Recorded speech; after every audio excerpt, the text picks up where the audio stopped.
একটা ছোট্ট ভিডিও তোমাদের সাথে শেয়ার করছি। আমার বাপের বাড়ির পরিবেশটা। আমার বাপের বাড়ি আমার কাছে খুবই ভালো লাগা আর খুবই ভালো থাকা বলতে পারো। সেটা সব মেয়েদেরই হয়, বাপের বাড়ি একটা অন্যরকম অনুভূতি কাজ করে। তেমনই আমার একটা অনুভূতি এখানে আছে, খুবই ভালো লাগে।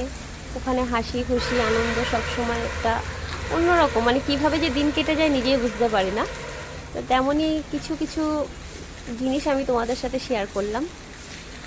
যেমন কিছু কিছু জিনিস আছে যেগুলো এখন অনেকেই সত্যি এই মজাগুলো পাই না, যেগুলো গ্রাম অঞ্চলে এখনও আছে।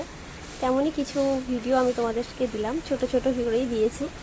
তোমাদের ভালো লাগলে জানিও কমেন্টে। আমার ছেলে তো বাপের বাড়িতে গেলে খুবই ভালো থাকে, মানে ওর মামার বাড়ি। আর যেখানে আমার মানে শ্বশুর বাড়ি, সেখানে সত্যি কথা আমার ছেলে খেলাধুলো কিছুই পায় না।